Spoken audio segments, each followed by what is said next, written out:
जय माता दी। आइए सुनते हैं ग्यारस माता की यह कथा। एक बार एक राज्य में एक राजा रहा करता था। राजा बहुत ही बुद्धिमान और बलशाली था। राजा सदैव अपनी प्रजा का बहुत अच्छे से ध्यान रखता था। प्रजा भी अपने राजा को बहुत पसंद करती थी। राजा की 2 बेटियां थी। राजा अपनी दोनों बेटियों से बहुत प्रेम करता था। राजा की छोटी बेटी देखने में बहुत सुंदर और आकर्षक थी और राजा की बड़ी बेटी छोटी बेटी के मुकाबले थोड़ा कम सुंदर थी। राजा की छोटी बेटी ग्यारस माता की पूजा किया करती थी और सभी लोग राजा की छोटी बेटी से बहुत प्रेम करते थे और बहुत प्रशंसा किया करते थे।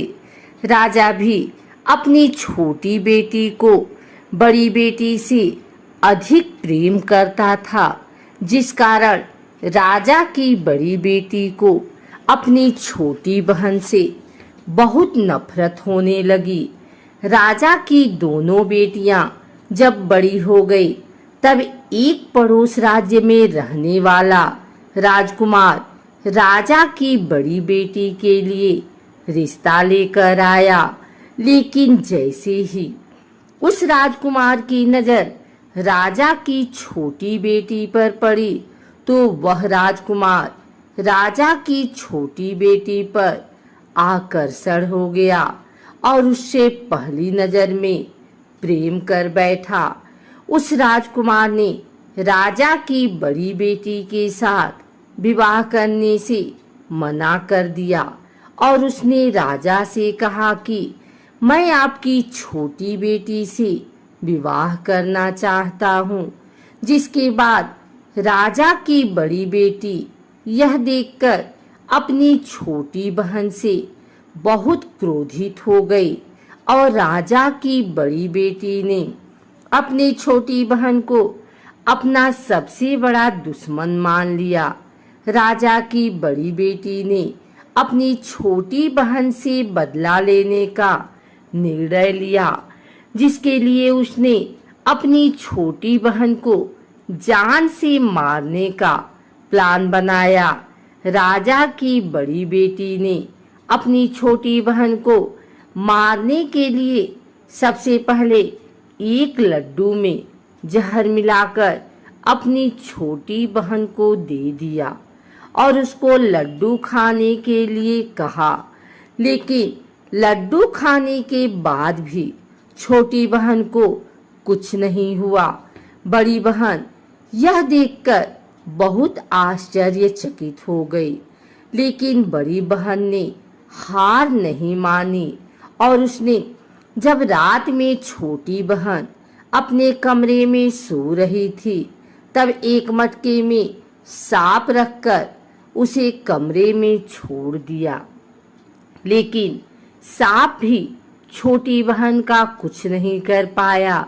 जिसके बाद बड़ी बहन ने अपनी छोटी बहन से कहा कि चलो हम लोग कुएं में से पानी भर कर लाते हैं। जिसके लिए वह अपनी छोटी बहन को पानी भरने के बहाने कुएं के पास ले गई और उसने अपनी छोटी बहन को कुएं में धक्का दे दिया। लेकिन छोटी बहन को तब भी कुछ नहीं हुआ, क्योंकि हर बार ग्यारस माता उसकी रक्षा कर रही थी और उधर बड़ी बहन अपने सारे प्रयासों के बाद असफल हो रही थी, जिससे वह बहुत क्रोधित होती जा रही थी। फिर उसने अपनी छोटी बहन के पास जाकर उससे खुद ही पूछा कि मेरी छोटी बहन, तुमको पता है भगवान ने सबकी मृत्यु एक निश्चित समय पर लिखी हुई है और कैसे तुम्हारी मृत्यु होगी, क्या यह तुम जानती हो? तब छोटी बहन ने अपनी बड़ी बहन को बताया कि हाँ, मैं तो जानती हूँ मेरी मृत्यु कैसे होगी। छोटी बहन से यह सुनकर बड़ी बहन मन ही मन बहुत प्रसन्न होने लगी और उसने अपनी छोटी बहन से कहा कि तो मुझे अपनी मृत्यु का राज बताओ। छोटी बहन ने अपनी बड़ी बहन से कहा कि मेरी मृत्यु तो एक तोते में है, जो तोते के गले में एक हार है, उससे मेरी मृत्यु होगी। जब तक कोई भी व्यक्ति तोते को मारकर वह हार अपने गले में पहनेगा तो मैं मूर्छित हो जाऊंगी, और जैसे ही उस हार को अपने गले से उतारेगा तो मैं वापस से जीवित हो जाऊंगी। अपनी छोटी बहन की मृत्यु का राज जानकर बड़ी बहन बहुत ही खुश हो गई और उसने अपनी छोटी बहन को मारने के लिए उसके पालतू तोते को ढूंढना शुरू कर दिया। और छोटी बहन को इस बात का आभास हो गया था कि कोई उसकी जान लेना चाहता है, जिसके लिए वह अपने पिताजी के पास गई और उसने अपने पिताजी से कहा कि पिताजी, मेरी मृत्यु के बाद आप मुझे जलाइएगा मत, बल्कि आप मुझे अपनी पुरानी वाली हवेली में एक पलंग में लिटाकर छोड़ दीजिएगा। अपनी छोटी लड़की की यह बात सुनकर राजा बहुत आश्चर्यचकित हुए। राजा ने अपनी छोटी बेटी से पूछा, बेटी तुम यह क्या कह रही हो? तब राजा की छोटी बेटी ने बताया, पिताजी, समय किसी के लिए नहीं रुका है, कब क्या हो जाए किसी को कुछ पता नहीं है। और फिर राजा ने अपनी छोटी बेटी से कहा कि तुम ऐसी बातें क्यों कर रही हो? 2-3 दिन में तो तुम्हारा विवाह है। लेकिन छोटी बेटी ने अपने पिताजी को ऐसा करने पर मजबूर कर दिया और उनसे वचन ले लिया। राजा ने भी अपनी छोटी बेटी की बात स्वीकार कर ली और 2-3 दिनों के बाद जब शादी का समय आया तब राजकुमार बारात लेकर राजा के घर आया और राजकुमार और राजा की छोटी बेटी का विवाह शुरू हो गया। जैसे ही राजा की छोटी बेटी राजकुमार के साथ फेरे लेना शुरू करती है, उसकी बड़ी बहन अपनी छोटी बहन के कमरे में जाकर उसके तोते को पकड़ लेती है और उसको जान से मार देती है। तोते के गले में जो हार था उसको अपने गले में धारण कर लेती है। जैसे ही बड़ी बहन उस हार को अपने गले में धारण करती है, उधर छोटी बहन 3.5 ही फेरे ले पाती है और वहीं पर बेहोश होकर गिर जाती है। जिसके बाद राजा ने बड़े दर्द हकीमों को बुलाया और अपनी छोटी बेटी का इलाज करने के लिए कहा। राजा की बात सुनकर वैद्य ने छोटी बेटी को जब चेक किया तो राजा को बताया कि आपकी छोटी बेटी ना तो जीवित है और ना ही मरी हुई है।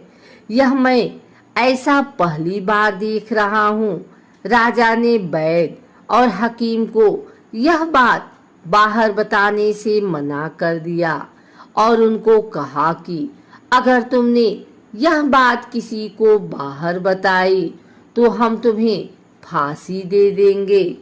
राजा ने अपनी छोटी बेटी को पुराने महल में ले जाकर एक पलंग पर लिटा दिया और वहां पर कुछ सैनिकों को तैनात कर दिया। वापस अपने महल पर आ गया। राजा की बड़ी बेटी अपने पिताजी के पास आई और कहने लगी कि पिताजी, अगर यह शादी संपन्न नहीं हुई तो आपकी इज्जत का क्या होगा? आप कहें तो मैं आपकी इज्जत बचाने के लिए राजकुमार से शादी करने के लिए तैयार हूँ। जिसके बाद राजा ने अपनी बड़ी बेटी की बात मान ली और राजा ने बड़ी बेटी को छोटी बेटी के कपड़े पहनाकर मंडप पर भेज दिया। लेकिन राजकुमार यह जान गया कि राजा की छोटी बेटी नहीं है, बल्कि यह राजा की बड़ी बेटी है। लेकिन जब राजकुमार ने शादी करने से मना किया तो सभी लोगों ने राजकुमार को विवश करके राजा की बड़ी बेटी से बचे हुए फेरों को संपन्न करा दिया और विवाह करवा दिया। जिसके बाद राजकुमार राजा की बड़ी बेटी को अपने महल ले गया। राजकुमार राजा की बड़ी बेटी से ना तो बात करता था, न ही उसको पसंद करता था और ना ही उसके आसपास भटकता था। और राजकुमार ने यह फैसला लिया कि वह अपनी प्रेमिका को ढूंढ कर रहेगा और यह जानकर रहेगा कि उसके साथ हुआ क्या है। एक दिन राजकुमार अपने घोड़े पर सवार होकर राजा के पुराने महल के पास पहुंच गया, जहां पर उसने कुछ सैनिकों को देखा। महल के पास पहुंचकर राजकुमार ने जब महल को ध्यान से देखा तो वह समझ गया कि यह तो हमारे ससुर जी का महल है। तब राजकुमार ने सैनिकों से पूछा, तुम लोग यहाँ क्या कर रहे हो और इस महल के अंदर उस पलंग में कौन लेटा है? जिसके बाद सैनिकों ने बताया कि यहाँ पर राजा की छोटी बेटी लेटी है। यह सुनकर राजकुमार बहुत प्रसन्न हो गया और वह तुरंत अपनी प्रेमिका के पास पहुंच गया और उसकी सेवा करने लगा। जैसे ही रात हुई तो राजा की छोटी बेटी उठकर खड़ी हो गई। राजकुमार यह देखकर बहुत खुश हो गया और उसने अपनी प्रेमिका से पूछा कि तुम यहाँ क्या कर रही हो? तुम मेरे साथ मेरे घर चलो। राजा की छोटी बेटी ने राजकुमार को सारी बातें बता दी कि मेरी जान एक तोते में बसी थी और मैंने यह बात सिर्फ अपनी बड़ी बहन को बताया था और मुझे पता है कि उसने ही मुझे मारने का प्रयास किया है। उसके पास एक हार है जिसको वह सुबह पहन लेती है और रात को उतार देती है। जब तक वह हार को पहन ले रहती है तब तक मैं मूर्छित रहती हूँ और जैसे ही वह हार को उतार देती है तो मैं जीवित हो जाती हूँ। और जब तक मेरी बड़ी बहन के पास वह हार है तब तक मैं ऐसे ही जीवित और मूर्छित होती रहूंगी। अगर मेरी बड़ी बहन के पास जो हार वह मेरे हाथ लग जाए तो मैं हमेशा के लिए जीवित हो जाऊंगी। राजकुमार यह बात सुनकर राजा की छोटी बेटी के पास रहने का निर्णय ले लिया और उसने अपने बचे हुए सारे फेरे उस पलंग में लेटी राजकुमारी की छोटी बेटी के साथ ले लिए और अपना विवाह पूर्ण किया। वहीं पर रहने भी लगा। देखते ही देखते कुछ समय में राजा की छोटी बेटी और राजकुमार की पत्नी पेट से हो गई।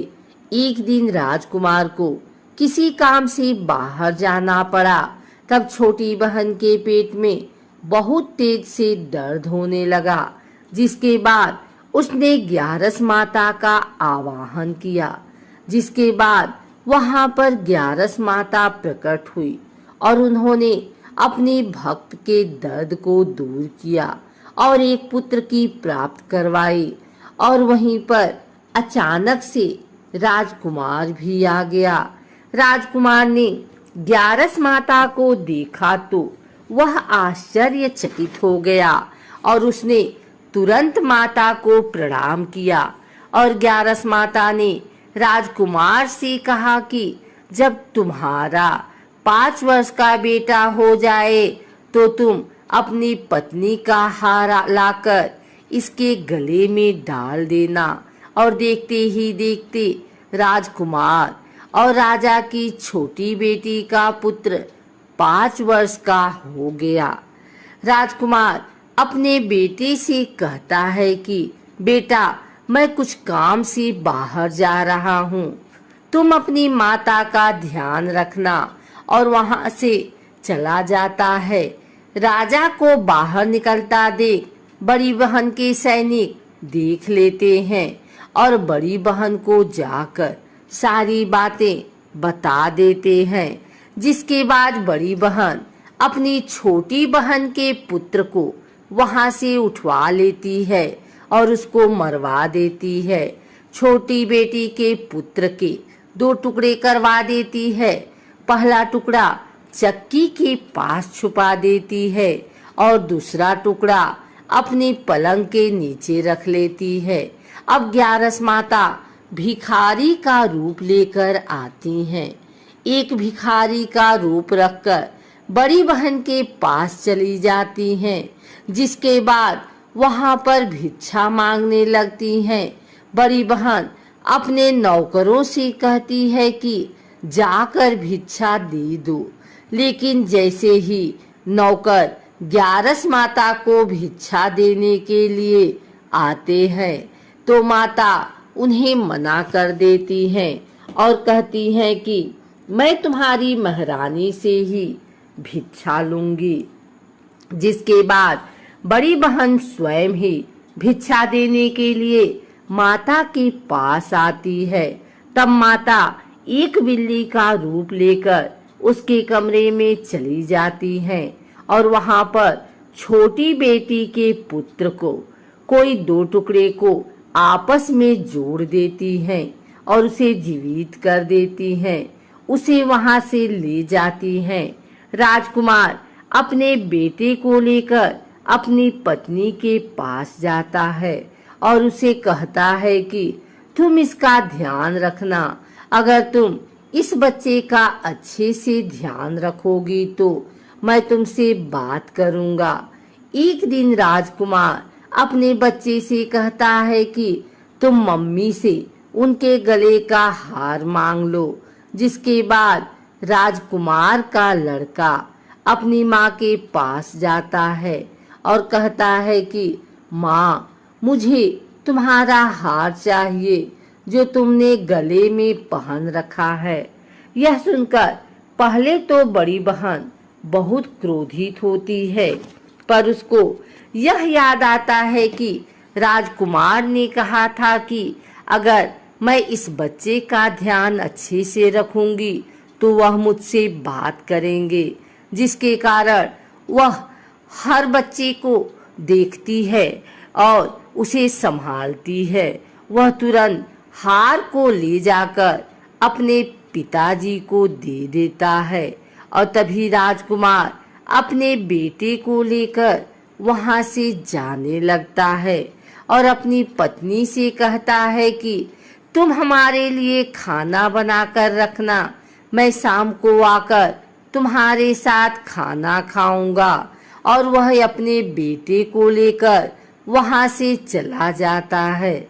जिसके बाद वह राजा के पास जाता है और उनको सारी बातें बता देता है। राजा अपनी बड़ी बेटी की यह करतूत सुनकर बहुत क्रोधित होते हैं और अपनी परवरिश पर ही दोष देने लगते हैं और राजकुमार को अपनी छोटी बेटी के साथ रहने के लिए आदेश देते हैं।